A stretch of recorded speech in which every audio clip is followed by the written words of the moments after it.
সাহাবীরা অবাক ও আতঙ্কিত হয়ে জিজ্ঞেস করেছিলেন, ইয়া রাসূলুল্লাহ, সেদিন কি আমাদের সংখ্যা খুব কম হবে বলে এমনটি ঘটবে? নবীজি সাল্লাল্লাহু আলাইহি ওয়াসাল্লাম অত্যন্ত আক্ষেপের সাথে ভবিষ্যৎবাণী করে বলেছিলেন, না, সেদিন তোমাদের সংখ্যা অনেক বেশি হবে, কিন্তু তোমরা হবে বিশাল সমুদ্রের স্রোতের ফেনার মতো মূল্যহীন। তোমাদের অন্তরে ওয়াহান অর্থাৎ দুনিয়ার প্রতি তীব্র মোহ এবং মৃত্যুর প্রতি প্রচণ্ড ভয় ঢুকে যাবে। আধুনিক বিশ্বের এই চরম অস্থিরতা এবং মধ্যপ্রাচ্য সহ বিভিন্ন স্থানে মুসলমানদের ওপর চলমান এই অমানবিক ফিতনার সময়ে বৃহত্তর পারস্য অঞ্চলের ভৌগোলিক ও রাজনৈতিক অবস্থান অত্যন্ত গুরুত্বপূর্ণ ও তাৎপর্যপূর্ণ, কারণ কিয়ামতের পূর্বলগ্নের বড় বড় আলামত ও ভয়ঙ্কর ফিতনাগুলোর সাথে ইরান বা বৃহত্তর পারস্য ও খুরসান অঞ্চলের নাম হাদিসে বিশেষভাবে ও বারবার জড়িত করা হয়েছে। এর মধ্যে অন্যতম সবচেয়ে বড় ফিতনা হল দাজ্জালের আবির্ভাবের ঘটনা, যা মানব সৃষ্টির পর থেকে কিয়ামত পর্যন্ত ইতিহাসের সবচেয়ে বড় ভয়ানক ও ঈমান বিধ্বংসী পরীক্ষা। দাজ্জাল ও তার প্রাথমিক অনুসারীদের ভৌগোলিক অবস্থান সম্পর্কে মহানবী সাল্লাল্লাহু আলাইহি ওয়াসাল্লাম অত্যন্ত সুস্পষ্টভাবে ভবিষ্যৎবাণী করে বলেছেন, দাজ্জালের অনুসারী হবে ইসফাহানের 70,000 ইহুদি, যাদের পরনে থাকবে তালিসা, এক ধরনের সবুজ রঙের বিশেষ ও পুরু চাদর। সহিহ মুসলিম 7385। ইসফাহান হল বর্তমান আধুনিক ইরানের ঠিক কেন্দ্রস্থলে অবস্থিত একটি অত্যন্ত সুপ্রাচীন, সুপরিচিত ও ঐতিহাসিক শহর, যেখানে আশ্চর্যের বিষয় হল আজও ইহুদি সম্প্রদায়ের লোকেরা বসবাস করে। এবং এই ভবিষ্যৎবাণীটি শেষ জামানার অত্যন্ত স্পষ্ট, নিখুঁত ও জ্বলন্ত একটি নিদর্শন হিসেবে আমাদের সামনে দণ্ডায়মান। দাজ্জাল পূর্ব দিক অর্থাৎ এই খুরসান বা ইসফাহানের দিক থেকে আত্মপ্রকাশ করবে এবং সে তার জাদুকরী ক্ষমতার মাধ্যমে পৃথিবীর মানুষদের বিভ্রান্ত করবে। সে আকাশ থেকে মিথ্যা বৃষ্টি বর্ষণ করবে এবং মাটিকে ফসল উৎপন্ন করার নির্দেশ দেবে। দাজ্জালের এই ভয়ঙ্কর ধোঁকাবাজি ও ঈমান হরণকারী ফিতনা থেকে নিজেদের রক্ষা করার জন্য নবীজি সাল্লাল্লাহু আলাইহি ওয়াসাল্লাম আমাদের সূরা কাহাফের প্রথম 10 আয়াত নিয়মিত মুখস্থ করার এবং তা তেলাওয়াত করার সুস্পষ্ট ও কঠোর নির্দেশ দিয়েছেন। শেষ জামানার আরও কিছু গুরুত্বপূর্ণ ও ভয়াবহ ভবিষ্যৎবাণীর মধ্যে ইয়াজুজ মাজুজের উল্লেখ পাওয়া যায়, যারা পৃথিবীতে চরম ফাসাদ, হত্যা ও বিপর্যয় সৃষ্টি করবে। পবিত্র কুরআনে ন্যায়পরায়ণ ও পরাক্রমশালী বাদশাহ জুলকারনাইনের যে সুদীর্ঘ ও বিশাল লৌহ প্রাচীর নির্মাণের রোমাঞ্চকর ঘটনা বর্ণিত হয়েছে, ঐতিহাসিক ও ইসলামিক মুফাসসিরদের ব্যাপক গবেষণা মতে সেটি এই খোরাসান, ককেশাস ও মধ্য এশিয়ার সংলগ্ন কোনো এক দুর্গম পাহাড়ি স্থানে অবস্থিত হতে পারে। আল্লাহ তাআলা পবিত্র কোরআনে এই ভয়ঙ্কর ও অসভ্য জাতির চূড়ান্ত আবির্ভাব সম্পর্কে কঠোর হুঁশিয়ারি দিয়ে বলেন, অবশেষে যখন ইয়াজুজ ও মাজুজকে ছেড়ে দেওয়া হবে এবং তারা প্রত্যেক উঁচু স্থান থেকে দলে দলে তীব্র বেগে ছুটে আসবে। সূরা আল আম্বিয়া আয়াত 96। শেষ যুগে সুফিয়ানি নামক এক চরম অত্যাচারী ও রক্তপিপাসু শাসকের আবির্ভাবের কথাও বিভিন্ন নির্ভরযোগ্য ইসলামী বর্ণনায় পাওয়া যায়, যে মূলত প্রাচ্য থেকে বের হয়ে এসে মুসলিম বিশ্বে এক ভয়াবহ ও লোমহর্ষক ধ্বংসযজ্ঞ চালাবে এবং সিরিয়া ও এর আশপাশের অঞ্চলে তার আধিপত্য চরম নিষ্ঠুরতার সাথে বিস্তার করবে। তার একটি বিশাল ও সুসজ্জিত বাহিনীকে মক্কায় আত্মগোপন করে থাকা ইমাম মাহদীর ওপর আক্রমণের জন্য পাঠানো হবে, কিন্তু মদিনা ও মক্কার মধ্যবর্তী বাইদা নামক স্থানে আল্লাহ তাআলার সরাসরি নির্দেশে মাটি মুহূর্তের মধ্যে তাদেরকে গ্রাস করে নেবে। তার এই ধ্বংসলীলার চরম পর্যায়েই মুসলমানদের প্রকৃত ও চূড়ান্ত ত্রাণকর্তা হিসেবে ইমাম মাহদীর আবির্ভাব ঘটবে।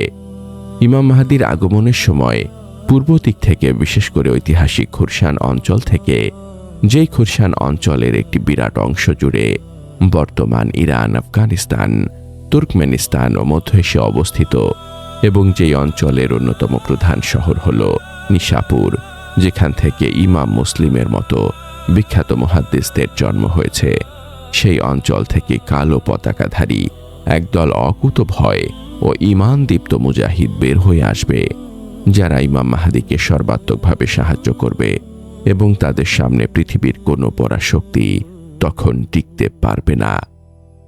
মহানবী সাল্লাল্লাহু আলাইহি ওয়াসাল্লাম এই অজেয় বাহিনী সম্পর্কে বলেছেন, যখন তোমরা দেখবে যে খুরশানের দিক থেকে কালো পতাকাবাহী দল অগ্রসর হচ্ছে, তখন তোমরা তাদের সাথে যোগ দাও, প্রয়োজনে বরফের ওপর হামাগুড়ি দিয়ে হলেও, কারণ তাদের মধ্যেই আল্লাহর খলিফা মাহদী থাকবেন। মুসনাদ আহমদ ২২,৬৯৮। যদিও এই নির্দিষ্ট হাদিসটির সনদ নিয়ে পরবর্তী আলেম ও মুহাদ্দিসদের মধ্যে কিছুটা সূক্ষ্ম মতভেদ রয়েছে, তবে শেষ জামানায় পূর্ব দিক থেকে যে সত্যের সাহায্যকারী এক বিশাল দল আসবে, সে বিষয়ে অন্যান্য সহিহ বর্ণনায় যথেষ্ট ও অত্যন্ত স্পষ্ট ইঙ্গিত রয়েছে। এই সাহায্যকারী দলের ঈমানি শক্তি হবে বিশালাকার পাহাড়ের মতো সুদীর্ঘ ও অটল, যারা বাতিলের সামনে কখনো মাথা নত করবে না। পারস্যের কিছু মানুষের তাকওয়া ও পরহেজগারির প্রশংসা করে মহানবী সাল্লাল্লাহু আলাইহি ওয়াসাল্লাম অন্য একটি অত্যন্ত চমৎকার হাদিসে বলেছেন, জান্নাতে এমন কিছু মানুষ প্রবেশ করবে যাদের অন্তর হবে পাখিদের অন্তরের মতো। সহিহ মুসলিম ৭,২০৮। অর্থাৎ তারা হবে আল্লাহর ওপর পূর্ণ তাওয়াক্কুল বা ভরসাকারী, পার্থিব দুনিয়ার মোহমুক্ত এবং অত্যন্ত কোমল হৃদয়ের অধিকারী। ইসলামের ইতিহাসে শিয়া ও সুন্নি নামক যে গভীর বিভক্তি আজ আমরা দেখতে পাই, তা মূলত রাজনৈতিক মত পার্থক্য থেকে শুরু হলেও পরবর্তীতে তা মারাত্মক ও জটিল ধর্মীয় রূপ ধারণ করে, যা মুসলিম উম্মার ঐক্যে এক বিশাল ও অপূরণীয় ফাটল ধরিয়েছে। নবীজি সাল্লাল্লাহু আলাইহি ওয়াসাল্লাম উম্মতের এই দুঃখজনক ও আত্মঘাতী বিভক্তির বিষয়ে বহু আগেই সতর্ক করে অত্যন্ত ব্যথিত কণ্ঠে বলেছিলেন, আমার উম্মত ৭৩টি দলে বিভক্ত হবে, তাদের মধ্যে একটি দল ছাড়া বাকি সবাই জাহান্নামে যাবে। উপস্থিত সাহাবীরা অত্যন্ত উদ্বিগ্ন আতঙ্কিত হয়ে তখন জিজ্ঞেস করলেন, হে আল্লাহর রাসূল, সেই নাজাত প্রাপ্ত দল কোনটি? তিনি স্পষ্টভাবে জানিয়ে দিলেন, আমি ও আমার সাহাবীরা যে সুমহান মতাদর্শের ওপর আছি, তার ওপর যারা দৃঢ়ভাবে প্রতিষ্ঠিত থাকবে। সুনান আবু দাউদ ৪৫৯৬।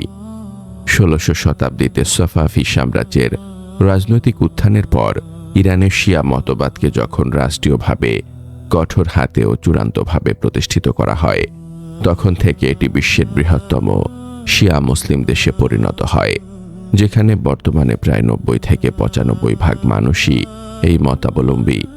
এই ঐতিহাসিক বিভক্তির কারণে ৬৮০ খ্রিস্টাব্দে সংঘটিত কারবালার ঐতিহাসিক ও মর্মান্তিক ঘটনা, যেখানে নবীজির প্রাণপ্রিয় দৌহিত্র ইমাম হোসাইন রাদিয়াল্লাহু তাআলা আনহু ইয়াজিদ বাহিনীর চরম নিষ্ঠুরতা ও নির্মমতার শিকার হয়ে পরিবারসহ শাহাদাত বরণ করেন, তা আজও এই অঞ্চলের মানুষের হৃদয়ে গভীর শোক, ক্ষোভ ও বেদনার সৃষ্টি করে। তবে শেষ জামানায় যখন মুসলমানদের ওপর চারদিক থেকে বিধর্মীদের নির্মম আক্রমণ আসবে এবং ফিতনার অন্ধকার মেঘ পৃথিবীর আকাশকে সম্পূর্ণ ঘনীভূত করে তুলবে, তখন এই সব ক্ষুদ্র রাজনৈতিক ও মাসআলাগত মতপার্থক্য ও বিভেদ ভুলে পুরো মুসলিম উম্মাহকে এক পতাকার নিচে অত্যন্ত ঐক্যবদ্ধভাবে সমবেত হতে হবে। ইমাম মাহদীর শাসন আমলে এই পৃথিবীতে এমন এক অভাবনীয় শান্তি, প্রাচুর্য ও ন্যায় বিচার নেমে আসবে, যা মানুষ আগে কখনো কল্পনাও করতে পারেনি। আকাশ থেকে প্রচুর ও বরকতময় বৃষ্টিপাত হবে, জমিন তার পেটের সব মূল্যবান ফসল ও খনিজ সম্পদ উগরে দেবে এবং সম্পদের এতই প্রাচুর্য হবে যে তা সবার মাঝে সমানভাবে এবং বিনা হিসেবে অকাতরে বন্টন করা হবে। বর্তমান আধুনিক ইরানের দিকে তাকালে দেখা যায়, সেখানে তেল ও গ্যাসের মতো বিশাল ও অফুরন্ত প্রাকৃতিক সম্পদ রয়েছে, যা শেষ জামানার সেই বিপুল সম্পদের প্রাচুর্যের আলামতের সাথে অত্যন্ত সামঞ্জস্যপূর্ণভাবে সম্পর্কিত হতে পারে।